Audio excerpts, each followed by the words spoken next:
presentato al Caffè Letterario Intramenia il libro di Antonio Sciotti, Ada Bruges, l'ultima chanteuse di Cantanapoli. Sentiamo le interviste. Nel periodo degli anni 30-40, quando le grandi dive scappavano da Napoli per altri motivi, per andare a New York, per passare alla rivista, per passare al musical, lei rimaneva invece legata alla canzone napoletana ed è stata vedetta internazionale per tutti gli anni 30 e 40. Come le è venuta l'idea di questo libro?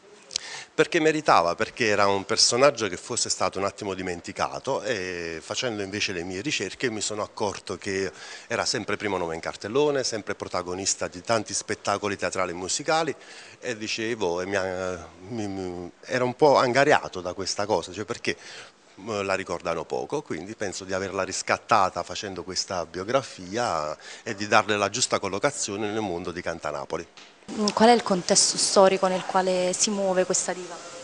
Ma lei si muove da un ambiente di provincia, lei nasce da Cerra, comincia nel dopolavoro ferroviario perché il padre era capostazione, comincia in piccole sale, poi viene scoperta per combinazione, almeno secondo la leggenda, da un direttore orchestra del San Carlo e passa immediatamente a una scena di romanza, di voce impostata liricamente e poi arriva alla Piedigrotta. È quella che fa con Murolo il primo festival di Sanremo, tutto sommato nel 1932, che è della canzone napoletana ma si fa a Sanremo. Noi siamo molto contenti di aver prodotto il libro, anche perché Ancora di Partenope viaggia sul doppio binario della cultura e della solidarietà. Anche in questo caso la sensibilità di Antonio Sciotti è stata determinante, che ha deciso appunto di dare un contributo sia dal punto di vista culturale che anche dal punto di vista, diciamo così, del libro, perché il ricavato, una parte del ricavato va proprio in opere di solidarietà.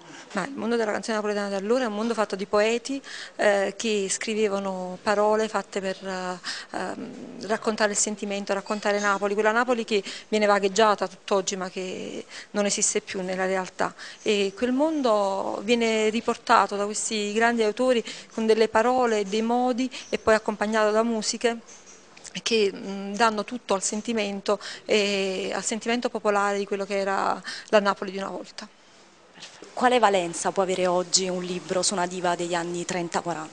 Una valenza davvero importante per gettare, grazie a un autore, uno storico come Antonio Sciotti, un fascio di luce sul patrimonio, sull'inestimabile, direi, patrimonio artistico-culturale della nostra città, dalla regina degli emigranti Gilda Mignonetta alla regina della Piedigrotta Ada Bruges, come si diceva a Napoli. Antonio Sciotti compie passi da giganti, continuando a far rivivere nella memoria storica di noi napoletani la grande epopea della canzone napoletana.